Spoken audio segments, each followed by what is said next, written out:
नमस्ते दोस्तों, मैं मुदित ललवानी आपका फिर से स्वागत करता हूं मेरे चैनल में नए वीडियो के साथ, जो कि है यूसीपी 600 आर्टिकल 3 पे। तो पिछले वीडियो में हमने बेसिक टर्म्स जाने थे।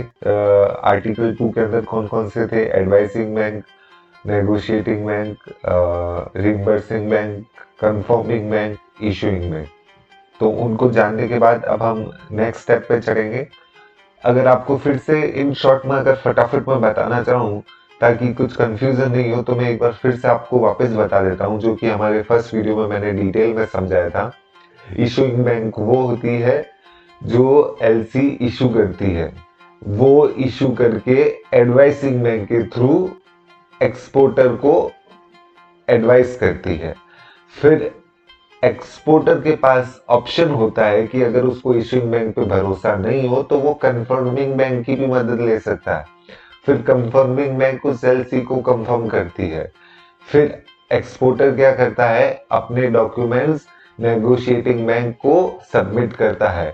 फिर नेगोशिएटिंग बैंक आगे इशूइंग बैंक को सबमिट करती है या रिम्बर्सिंग बैंक को सबमिट करती है। फिर रिम्बर्सिंग बैंक उसको पैसा देती है।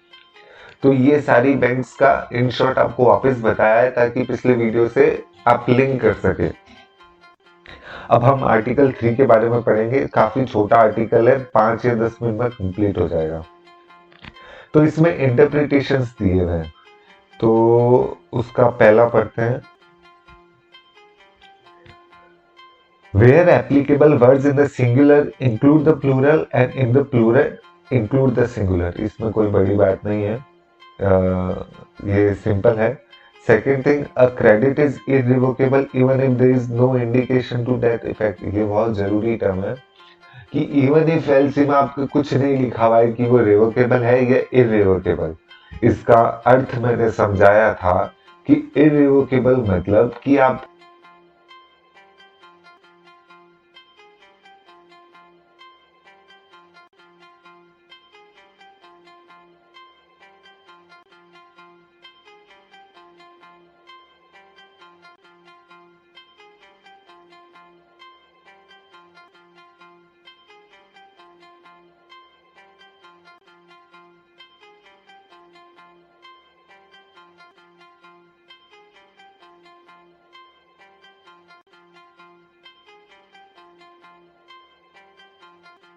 और तभी वो एलसी इरिवोकेबल कही जाएगी। अभी हमारे दिमाग में क्या है कि जब तक साइन नहीं करेंगे तब तक वो कुछ भी नहीं लिखा हुआ है या फिर मैनुअल या डिजिटल सिग्नेचर है। तो इस यूसीपी 600 रूल के अनुसार कोई भी साइन अगर वो हैंडराइटिंग से किया हुआ हो या फैसिमल सिग्नेचर मतलब सिग्नेचर लगता हो, सिग्नेचर है नहीं वो, परफोरेटेड सिग्नेचर। इसके सेकंड पॉइंट पे आते हैं। A document may be send by handwriting, facsimile signature, perforated signature, stamp, symbol और एनी अदर मैकेनिकल और इलेक्ट्रॉनिक मेथड ऑफ ऑथेंटिकेशन। तो अर्थ माने ये है कि अभी हमारे दिमाग में दो ही चीजें थी कि या तो सिग्नेचर हाथ से किया हुआ हो या फिर अभी आजकल डिजिटल सिग्नेचर चल रहा है तो डिजिटल सिग्नेचर किया हुआ हो। लेकिन इस यूसीपी 600 के अनुसार साइन आप हैंडराइटिंग से भी कर सकते हो, फैसिमल सिग्नेचर से भी कर सकते हो। अब इसका मतलब क्या होता है कि सपोज आपने कोई सिग्नेचर अपना कोई पेपर पे किया और उसका प्रिंट आउट या उसका कट लेके आपने कहीं सेव कर दिया हो उसकी इमेज, और फिर कहीं आप जब इनवॉइस वगैरह बनाते हो और वो उसमें आपने पेस्ट कर दिया हो तो उसको फैसिमल सिग्नेचर कहते हैं। तो अगर उससे भी साइन किया हुआ है तो वो माना जाएगा कि वो असली सिग्नेचर है। परफोरेटेड सिग्नेचर जो कि डॉटेड सिग्नेचर होते हैं, ताकि ब्लाइंड अगर वो उस तरह रिकॉग्नाइज करते हैं, काफी कम यूज होते हैं लेकिन ये होते हैं अगर वो सिग्नेचर किया गया। इफ इवन इफ सिर्फ स्टैम्प है या फिर कुछ ऐसा सिंबल है जो सिर्फ सिग्नेचर जैसा लगता है, और एनी अदर मैकेनिकल और इलेक्ट्रॉनिक मेथड ऑफ ऑथेंटिकेशन, लेकिन वो याद ऐसा रखना चाहिए वो ऑथेंटिकेशन का उनका तरीका है कंपनी का करने का है, तो वो माना जाएगा कि वो सही है। फिर अगला पॉइंट है, a requirement for a document to be legalized, visit, certified or similar will be satisfied by any signature, mark, stamp or label on the document which appears to satisfy the requirement, which appears वो लगना चाहिए, bank को वो लगना चाहिए कि हाँ signature है। बस अगर वो लग गया तो फिर चाहे कुछ भी हो, तो सिग्नेचर हो गया सिर्फ मार्क। आप चाहे तो ये ऐसा करके भी अगर कर दिया और बैंक को लग गया कि हाँ ये वैलिड है, तो बैंक मान ले कि हाँ ये वैलिड है। स्टैम्प, लेबल और एनी डॉक्यूमेंट। फिर है branches of a bank in different countries are considered to be a separate bank. ये सबसे इंपॉर्टेंट पॉइंट है, इसमें काफी लोग कंफ्यूज हो जाते हैं। एसबीआई की ब्रांच जो कि इंडिया है और एसबीआई की ब्रांच जो दुबई है, तो वो दो अलग अलग बैंक मानी जाएगी। एसबीआई की इंडिया ब्रांच अगर इशूइंग बैंक है और वो एडवाइस करवाना चाहती है एसबीआई दुबई से, तो वो सेम बैंक नहीं है, वो अलग अलग, चाहे वो ब्रांच है लेकिन उसे अलग अलग बैंक माना जाएगा। हाँ ये जरूर है कि कोई भी ट्रांजेक्शन करने में थोड़ा स्मूथली होगा, लेकिन कोई भी लीगल पर्पस में अगर वो देखे तो वो दोनों अलग अलग बैंक है। ये चीजें में कंफ्यूज नहीं होना, और काफी अच्छा पॉइंट है ये। फिर है term such as first class, well known और क्वालिफाइड, इंडिपेंडेंट, ऑफिशियल, कॉम्पिटेंट और local use to describe the issuer of a document, allow any issuer except the beneficiary to issue that certificate. जब आप आगे देखेंगे क्या क्या डॉक्यूमेंट्स की requirement होती है, तो उसमें आप जब जानेंगे कि certificate of quality, certificate of quantity, बहुत सारे डॉक्यूमेंट्स हमको बनाने पड़ते हैं। अभी एलसी के अंदर अगर लिखा हुआ है कि कोई भी वेल नोन इंस्टीट्यूशन आपका बना सकता है वो सर्टिफिकेट ऑफ क्वालिटी, या फिर कोई क्वालिफाइड या इंडिपेंडेंट या ऑफिशियल या कॉम्पिटेंट या लोकल, कोई भी ऐसा वर्ड एलसी में उन्होंने लिखा है कि वो आपका इंस्पेक्शन सर्टिफिकेट बना सकते हैं, तो कोई भी कंपनी, ये जो लाइन है, any issuer except the beneficiary to issue that document, कोई भी कंपनी आपकी कंपनी के अलावा जो बेनिफिशियरी, उसके अलावा कोई भी एक्स वाई जेड कंपनी उसको डॉक्यूमेंट को बना सकती है।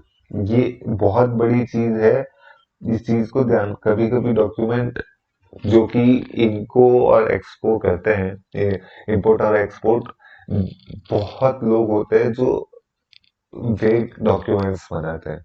इन जनरल मैं बता रहा हूँ, काफी काफी लोग होते हैं जो क्वालिटी को क्या है घुमा देते हैं, जिससे प्राइस में उनको बहुत फर्क पड़ता है। कोई माल जो क्वालिफाइड नहीं हो रहा था और एलसी में कंप्लाई नहीं कर रहा था, उसमें भी वो डॉक्यूमेंट फॉर्ज करके बना देते हैं, लेकिन यूसीपी 600 में वो चल जाएगा। अगर कोई दूसरी ऐसी कोई छोटी मोटी की कंपनी के थ्रू वो अगर बना के उनको देते हैं, तो वो काम कर जाएगा। आप बैंक से जिद कर सकते हैं कि एज पर यूसीपी 600, तो कोई भी इशूअर एक्सेप्ट बेनिफिशियरी वो डॉक्यूमेंट बना सकता है।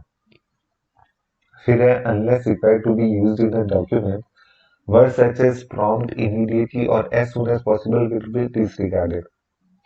अभी ऐसा है कि एलसी में आप लिख देंगे कि एज सुन एज पॉसिबल आप ये डॉक्यूमेंट्स सबमिट करवाइएगा, इमीडिएटली करवाइएगा, प्रॉम्प्टली करवाइएगा, तो उसका कोई मतलब नहीं रह जाएगा।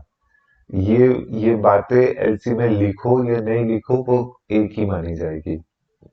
फिर है the expression on or about or similar will be interpreted as a stipulation that an event is to occur during a period of 5 calendar days before until 5 calendar days after specific date, both start and end dates included।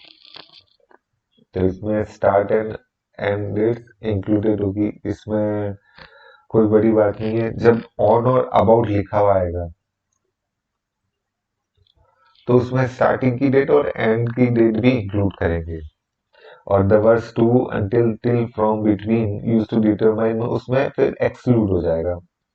जब जब ये word use आएंगे to, until, till, from, between, तो उसमें exclude हो जाएगा। The date mention, the words from and after when used to determine a maturity date exclude the date mentioned। अब जब from और after आएगा तो जो वो डेट होगी वो एक्सक्लूड होगी। जैसे फ्रॉम फिफ्थ होगा तो वो फिफ्थ को अपन एक्सक्लूड करेंगे, तो सिक्स से डेट मानी जाएगी। Then used to determine a maturity date exclude the date mentioned। अभी इसमें मैच्योरिटी डेट ध्यान रखना है। The term first half and second half of a month shall be constructed respectively as the first to the 15th. तो first से 15th first half कहा जाएगा और 16th से लास्ट डे ऑफ मंथ जो सेकेंड हाफ माना जाएगा.